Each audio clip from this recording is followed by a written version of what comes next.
Hello everyone, welcome back to my channel. Once again, we are meeting with another PMP video. I know a lot of people are struggling because it is end of the year almost and we have very few days to complete the PMP exam, those who are doing with the old syllabus. I know it's tough because tons of work to be done, but I'm going to tell you few different techniques I have used to obtain my PMP certification, guys. So stick with me. So today's topic is fortnight process groups. If you are doing the old syllabus, you already know how critical is remembering these fortnight processes. So at the beginning, this number 49 was haunting in my head. It was a real struggle to remember all this, but luckily I found a way to memorize all these numbers in a logical way, a logical flow, rather than memorizing each and every process. So guys, stick with me till the end video. You'll find out the easy way how I manage to remember all these fortnight processes. So we are going to play with some numbers here. We are going to fill a grid with some numbers.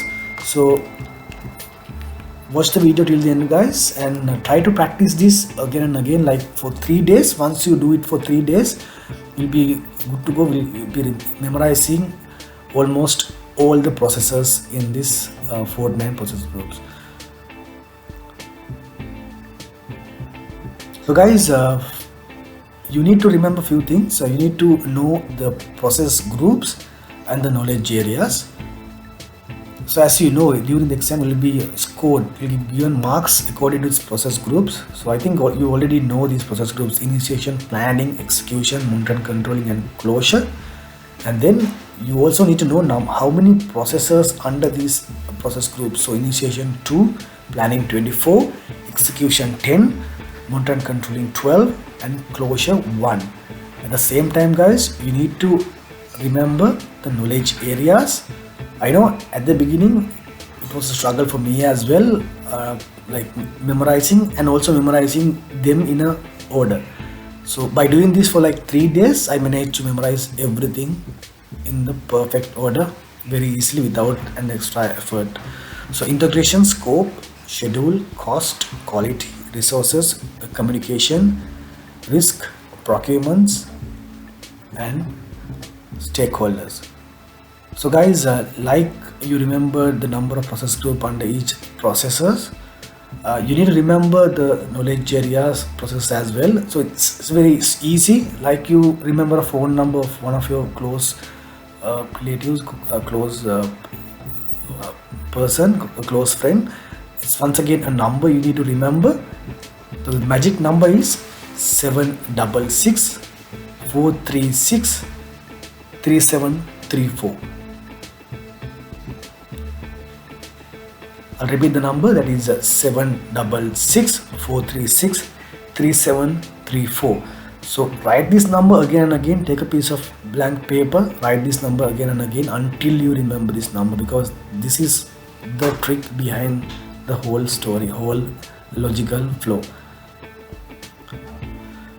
So once you remember the numbers, guys, you need to fill up the first line, the integration. As you know, this is the glue combining all these processes together. So you need to remember the first line, 1 1 2 2 1, and as you fill up the closure column, you can already figure out you have already completed the requirement for closure, and then you can strike out the rest of the columns, because you have already filled up the required one process group, which is close phase of project, and then rest you can strike out easily. Then guys, we move to initiation, because there's only 2 processes. You know, stakeholders we identified during the initiation as we did in closure. Now we can like as you can see, we have completed the 2 processes and we can strike out the rest of the columns, because there'll be no processes coming in between integration and stakeholders.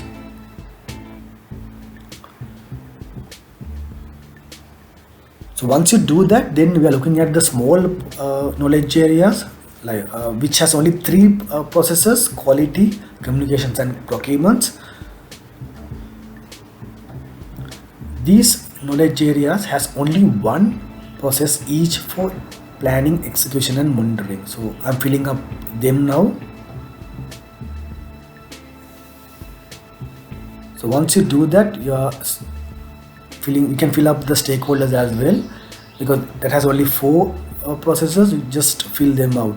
And guys, as you can see, I'm striking out the execution until I find the number one in the execution. You can strike out because there's no processes in between. And then I need to fill up the scope, schedule and cost. These you need to remember in your head, guys. 4 in planning, 2 in monitoring controlling for scope, 5 in planning and 1 in monitoring controlling for schedule. In cost, 3 in cost and 1 in monitoring controlling. And then without doing the resources, I have, as you can see, I have filled the risk, because resources are little tricky, guys. As you can see, now I'm using the first technique. I'm just counting the 12 and filling up the blank by doing a simple math. So I've already completed 8 with 2, that is 10. Now the planning, the 24. I've already 21 processors, the remaining is 3. So as you can see, guys, I have easily filled up all the blanks, and now I have a table, I have a diagram with all the numbers are filled. These are the numbers we need to fill up in the Fortnite processors, guys. In the next video, I'll be discussing how to remember each and every process group, but try to practice this for 3 days consecutively until you get this in your head, guys. So guys, as you can see, now you have a complete diagram of all Fortnite processors. So in the next video, we'll discuss what are these processors by namely, how to remember, the way I managed to remember all the processors. But before doing that, you need to practice this for next 3 days. Make sure that if you don't know the Fortnite processors in a order, practice this diagram first, practice the numbers, put these numbers to your head, and it will make your life easy to fill up the rest of the process groups. And also give a thumbs up if you like the video, guys. All the best with your exams. Thank you.